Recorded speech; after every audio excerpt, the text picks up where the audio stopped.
আসসালামু আলাইকুম রহমতুল্লাহ। বিসমিল্লাহ রহমানির রহিম। জীবনের গল্পে দ্বিতীয় পর্বে আপনাদের স্বাগত। তো বলছিলাম যে মেয়েদের জন্ম নিলে যা হয়। তো আমার দাদি যখন বলল যে কেউ যাবে না তার কাছে, আমার মার কাছে কেউ আসে নাই, একা একাই আমার মা আমাকে সামলালো। আমার মা নিজে নিজে আমার সেই ব্যথা অবস্থায় আমার নাড়ি কাটলো, কেটে কুটে আমার মা রক্ত পানি যেভাবে পারছে একা একা সহ্য পরিষ্কার করে পাশে আমাকে শোয়ে রাখছে। তো এই অবস্থার মধ্যে আমার মায়ের কান্নাকে দেখে বাইরে দিয়ে শোনা যায় আমার দাদি বলছে ওকে লবণ দিয়ে মেরে ফেলাও। তো আমাদের দেশে ওই বড় ঝাঁকাকে ধামা বলে, ধামা, বেতের ধামা, অনেকে চিনে থাকবেন। এই বেতের ধামার ভিতরে লবণ দিয়ে ঢেকে রাখতে বলা হয়েছিল এই আমাকে। তো আমার মা সেটা করে নাই, কারণ যে গর্ভধারিণী মারা পারে না সব কিছু, যেহেতু 10 মাস টেনে নিয়ে বেড়াইছে, 9 মাস বা 10 মাস, তারপরে আমি দুনিয়াতে আসছি। আসার পরে একটু হলো তো মায়া লাগতেছে, তাই না?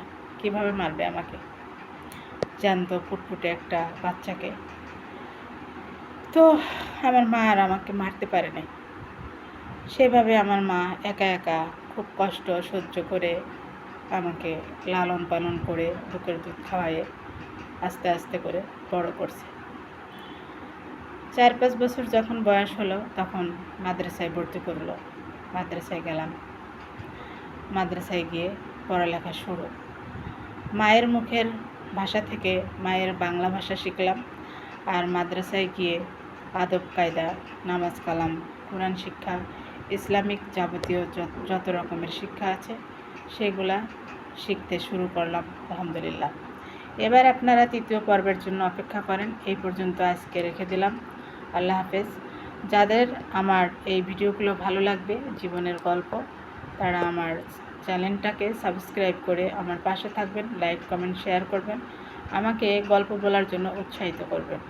এটা কোনো বানানো গল্প নয়, আমার জীবনের সত্য ঘটনাগুলো আপনাদের সামনে তুলে ধরব।